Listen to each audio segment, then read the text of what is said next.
చిన్నస్వామి స్టేడియంలో బెంగళూరు విజృంభించింది. పంజాబ్ను 4 వికెట్ల తేడాతో ఓడించింది. విరాట్ కోహ్లీ పరుగుల వరద, దినేష్ కార్తిక్, అభిషేక్ లోమ్ రోర్ దూకుడు ప్రదర్శనతో ఐపీఎల్లో బెంగళూరుకు తొలి విజయం నమోదు చేయించింది. ఐపీఎల్ 17 సీజన్లో రాయల్ ఛాలెంజర్స్ బెంగళూరు బోణి కొట్టింది. చివరి వరకు ఉత్కంఠగా జరిగిన మ్యాచ్లో పంజాబ్ కింగ్స్పై 4 వికెట్ల తేడాతో విజయం సాధించింది.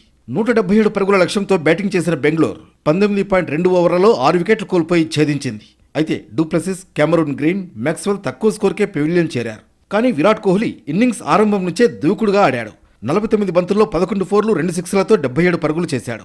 అయితే కోహ్లీ అవుట్ అయ్యాక మ్యాచ్ చివర్లో ఉత్కంఠ ఏర్పడింది. దాంతో దినేష్ కార్తిక్ 10 బంతుల్లో 3 ఫోర్లు, 2 సిక్స్లతో 28 పరుగులు చేశాడు. మహిపాల్ లామ్రేర్ 8 బంతుల్లో 2 ఫోర్లు, 1 సిక్స్ కొట్టి 17 రన్స్ చేశాడు.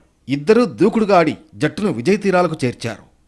అంతకుముందు బ్యాటింగ్ చేసిన పంజాబ్ 20 ఓవర్లలో 6 వికెట్ల నష్టానికి 176 పరుగులు చేసింది. కెప్టెన్ శిఖర్ ధావన్ 45 పరుగులు తీశాడు. ప్రభు సిమ్రాన్ 25, జితేష్ శర్మ 27, శామ్ కరణ్ 23, శశాంక్ సింగ్ 21 పరుగులు చేశారు. బెంగళూరు బౌలర్లలో సిరాజ్, మ్యాక్స్వెల్ తలో 2 వికెట్లు తీయగా Yash Dayal, Alzarri Joseph 1 wicket పడగొట్టారు. పంజాబ్ బౌలర్లలో Kagiso Rabada 2, Harpreet Brar 2, Harshal Patel, Sam Curran 1 wicket పడగొట్టారు.